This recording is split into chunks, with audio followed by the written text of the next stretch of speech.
Ghazipur border पर आंदोलनकारी किसानों के खेमे से 100 मीटर दूर दिल्ली पुलिस ने जो आधे आधे फुट की कीलें बिछा दी थीं, उन कीलों को आज उखाड़ दिया गया। हालांकि पुलिस ने कहा कि नहीं, उखाड़ के दूसरी जगह लगाई गई हैं, लेकिन ये जो कीलें बिछाई गई थीं गाजीपुर बॉर्डर पर, वो सड़क पर नहीं बिछाई गई थी। किसानों ने इस कील के दर्द को अपने दिलों पर महसूस किया है।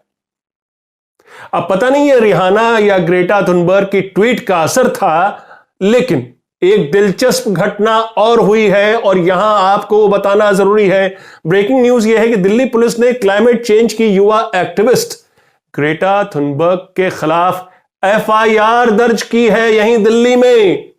थुनबर्ग के खिलाफ यह एफआईआर 2 समुदायों में शत्रुता बढ़ाने और आपराधिक षड्यंत्र के लिए दर्ज की गई है। थुनबर्ग अगर भारत की नागरिक होती तो जरूर उन पर सेडिशन का मुकदमा दर्ज होता या फिर यूएपीए कानून के तहत मुकदमा दर्ज होता। बच गई। इंटरनेशनल पॉप स्टार रिहाना और ग्रेटा थुनबर्ग की एक ट्वीट से केंद्र सरकार इतनी तलमिला गई कि विदेश मंत्रालय ने लंबा चौड़ा बयान जारी कर दिया कि यह भारत के अंदरूनी मसले में हस्तक्षेप है। सरकार ने बाकायदा हैशटैग के साथ बयान जारी किया ताकि सोशल मीडिया पर भी यह मैसेज उनका खूब वायरल हो, हैशटैग इंडिया अगेंस्ट प्रोपेगेंडा। और इस हैशटैग के साथ मोदी सरकार के साथ कंधे से कंधा मिलाते उतरी बॉलीवुड हस्तियां सरकार के साथ एक सफे में खड़े होकर प्रार्थना की ताकि देश पर आई रिहाना नाम की विपदा दोबारा न लौटे। कुछ वही लोग जैसे मोदी जी, आपको आम खाना कैसे पसंद है, चूस के या काट के वाले अक्षय कुमार, और कोरोना काल में आरोग्य सेतु ऐप को पर्सनल बॉडीगार्ड बताने वाले अजय देवगन उन बॉलीवुड हस्तियों में शामिल थे जिन्होंने इस हैशटैग के साथ सरकार के समर्थन में भी ट्वीट किया। करण जौहर से लेकर लता मंगेशकर और कई क्रिकेट की दुनिया के मशहूर खिलाड़ी जैसे विराट कोहली, शिखर धवन, रवि शास्त्री, अजिंक्य रहाणे, सबने ट्वीट करके बताया कि अंतर्राष्ट्रीय हस्तियों रिहाना या ग्रेटा थुनबर्ग को कोई हक नहीं बनता कि वो भारत के अंदरूनी मसले में दखल दें। वो तो सिर्फ मोदी जी हैं। अमेरिका जाकर उन्हें नारा लगाने की छूट है। अब की बार ट्रंप सरकार, बल्कि तृणमूल कांग्रेस के सांसद डेरेक ओब्रायन ने आज राज्यसभा में चिढ़ाते हुए मोदी सरकार पर तंज कसा। और वो जो प्रधानमंत्री जी अमेरिका में अब की बार ट्रंप सरकार का नारा देकर आए, क्या वो अमेरिका के अंदरूनी मामले में हस्तक्षेप नहीं था, ये पूछा डेरेक ओब्रायन ने। तो इन बॉलीवुड हस्तियों में आपने पैडमैन अक्षय कुमार को किसान आंदोलन के पक्ष में कभी सिंघू बॉर्डर पर देखा क्या किसानों के साथ? कभी गाजीपुर बॉर्डर पर देखा क्या, टिकरी बॉर्डर पर? भगत सिंह का रोल निभाने वाले अजय देवगन को मालूम नहीं है कि उसी शहीद भगत सिंह को अंग्रेज विरोध के लिए फांसी दी गई थी, क्योंकि वो देश को आजाद कराना चाहते थे, अंग्रेजों से लोहा ले रहे थे। वो शहीद भगत सिंह। किसान आंदोलन के समर्थन में उस अजय देवगन का कोई ट्वीट आपने देखा कभी इन दिनों, पिछले 2 महीने में? लेकिन सरकार के हैशटैग के साथ इन लोगों ने तुरंत अपने आप को जोड़ लिया। वैसे आंदोलनकारी किसानों के धरना और उनके धरना जो स्थल है उसके इर्द गिर्द भारी बैरिकेड्स, कटीले तारों की बाड़ और सड़क पर कीले बिछाकर सरकार ने हर खासो आम को अब यह बता दिया है कि अब सरकार के खिलाफ शांतिपूर्ण लोकतांत्रिक आंदोलन से सख्ती से निपटा जाएगा,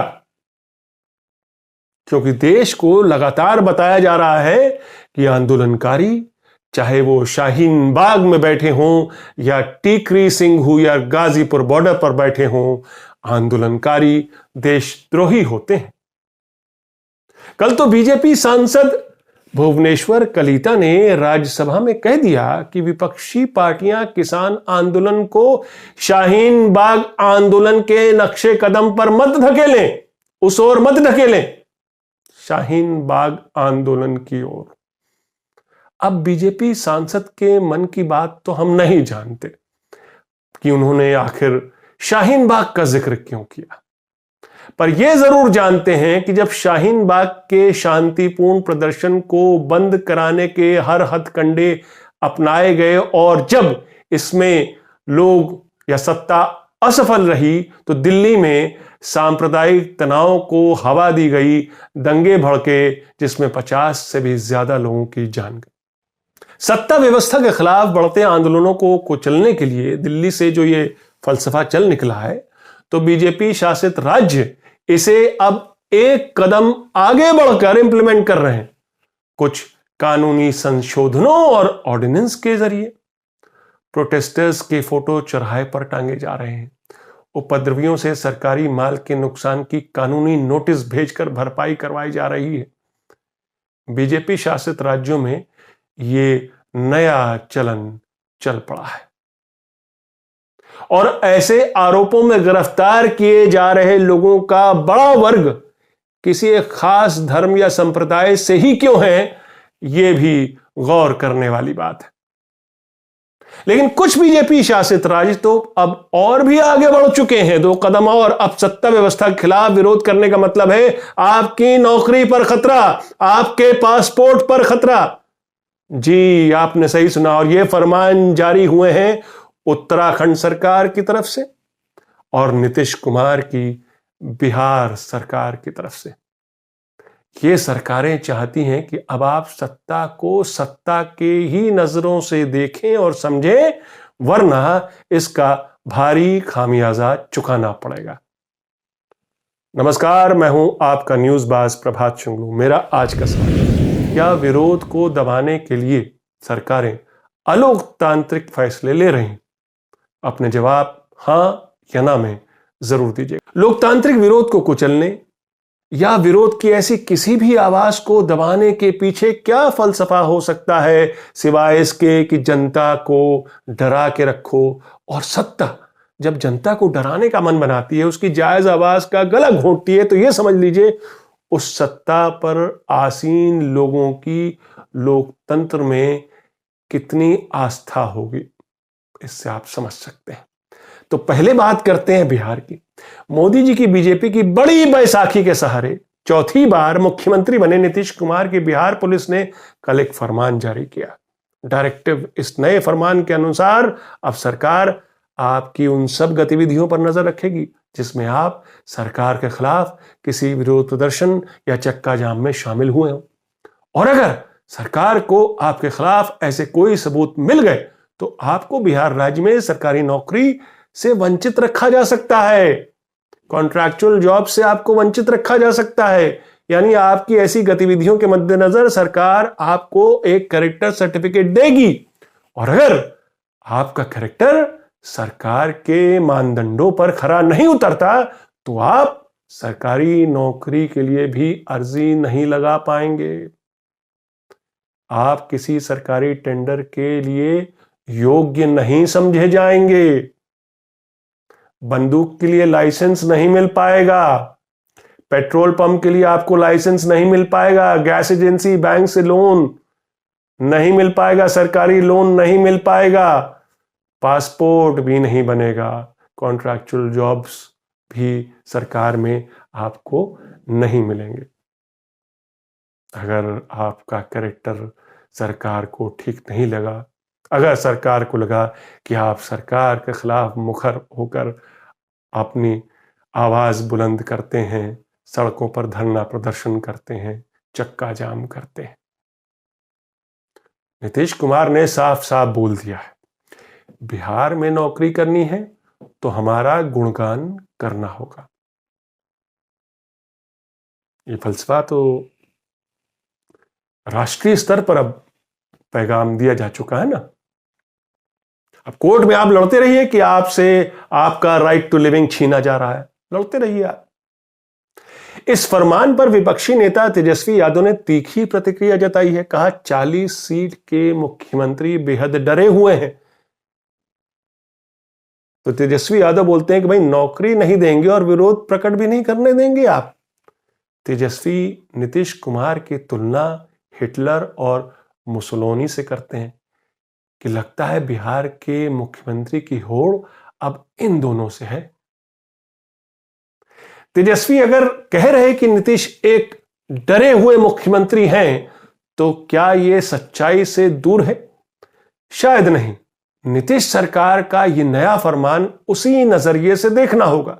देखा जाए तो पिछले 15 साल की अपनी सत्ता में नीतीश कुमार इस बार सबसे कमजोर मुख्यमंत्री साबित हुए हैं, क्योंकि सहयोगी बीजेपी की संख्या उनकी पार्टी से कहीं अधिक है इस सरकार में, गठबंधन सरकार में। यानी मुख्यमंत्री की कुर्सी पर बने रहने की उनकी मॉरल अथॉरिटी तो कतई नहीं है नीतीश कुमार की, लेकिन चूंकि उनकी अगुवाई में ही चुनाव लड़ा गया, इसलिए गठबंधन की जीत के बाद नीतीश ही मुख्यमंत्री बनाए गए। बीच बीच में उनके दिल का दर्द छलकता रहता है कि मुझे इस कुर्सी से कोई प्रेम नहीं है, कोई शौक नहीं है इस कुर्सी पर बने रहने का। लेकिन उनको ये बात भी पता है कि जब तक वो बने हुए हैं, उनको पता है इस बार सत्ता में बने रहना है तो बीजेपी के रंग में रंगना होगा। बड़ा पार्टनर बीजेपी। एक कदम आगे बढ़ते हुए उत्तराखंड में बीजेपी की त्रिवेंद्र रावत सरकार ने ऑनलाइन सोशल मीडिया पोस्ट पर भी नजर रखने का फैसला लिया है, और वही सब शर्तें जो बिहार में है। सोशल मीडिया पर आपकी ऐसी कोई एंटी नेशनल या एंटी सोशल पोस्ट भी आपको परेशानी में डाल सकती है। आपकी ऐसी कोई पोस्ट है तो आपका पासपोर्ट नहीं बनेगा, आपको बंदूक का लाइसेंस नहीं मिलेगा। यानी राज्य सरकार आपके राष्ट्रवाद की शिनाख्त करेगी, आपको उस आधार पर सर्टिफिकेट देगी या नंबर देगी। पास हुए तो आपका पासपोर्ट बनेगा, वरना नहीं बनेगा। आपका पहचान होता है पासपोर्ट। सरकार मना कर सकती है कि आपकी वो फलानी पोस्ट सोशल मीडिया पर वो सरकार को ठीक नहीं लगी। एंटी नेशनल या एंटी सोशल पोस्ट कौन सी होगी, यह भी सरकार तय करेगी। ये मान के चलिए कि सरकार की नीतियों या उसकी राजनीति या फिर उसके किसी फैसले का विरोध एंटी नेशनल की कैटेगरी में आ सकता है। यानी पहले आपके खिलाफ अगर कोई आपराधिक मामलों में मुकदमा होता था, एफआईआर कोई होती थी, तब आपको सरकार से ये दस्तावेज लेने में दिक्कतें आती थी। पहले तो ये होता था, लोन लेने में दिक्कत आती थी। लेकिन अब आपकी एक सोशल मीडिया पोस्ट ही आपके लिए मुश्किलें खड़ी कर सकती है। एक तरफ तो आपको आपकी जिंदगी से जुड़े कुछ जरूरी सरकारी दस्तावेज से वंचित रखा जाएगा, तो दूसरी ओर आपको सोशल मीडिया अकाउंट पर भी सरकार नजर रखेगी। यानी आपकी प्राइवेसी से भी सरकार को अब कोई मतलब नहीं। यानी आपके मूलभूत अधिकारों का खुलेआम सरकार हनन करेगी और सरकार को कोई गुरेज भी नहीं। फॉर्म में आप ये भी एक हो सकता है जोड़ दिया जाए कि सोशल मीडिया पोस्ट आपने कब क्या लिखी हमने नजर रखी हुई, तो मेल खाती है कि नहीं खाती। मेल नहीं खाती है, नहीं मिलेगा पासपोर्ट। प्राइवेसी ही नहीं, विरोध करने के लिए और विरोध करने के आपके लोकतांत्रिक अधिकार पर भी अंकुश लगेगा, क्योंकि आप विरोध करेंगे तो आपको ये सारे सरकारी दस्तावेजों से वंचित रखा जाएगा। कोई आश्चर्य नहीं होगा कि दूसरे बीजेपी शासित राज्य भी इसी तर्ज पर फैसले लें और विरोध के स्वरों को कुचलने में अपनी अपनी सक्रिय प्रोएक्टिव भूमिका निभाएं, क्योंकि आजकल बीजेपी राज्यों में एक दूसरे की नकल करने की होड़ लगी हुई है। सब अपने हाईकमान को खुश रखना चाहते हैं।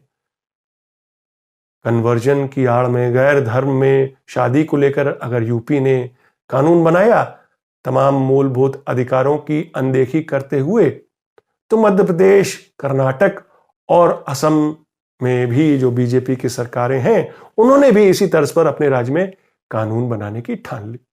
और अब आंदोलन को नए रूप से परिभाषित करता उत्तराखंड और बिहार का हैरान कर देने वाला ये फरमान। भारत बदल रहा है या भारत बदल चुका है? हम न्यू इंडिया में प्रवेश कर चुके हैं।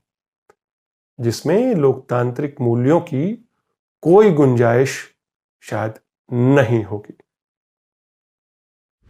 आज का सवाल मैं फिर दोहराता हूं, क्या विरोध को दबाने के लिए सरकारें अलोकतांत्रिक फैसले ले रही हैं? अपने जवाब हां या ना में जरूर दीजिएगा। तो ये थी आज की न्यूज़बाजी। फिर मिलेंगे एक नई न्यूज़बाजी के साथ। तब तक के लिए नमस्कार।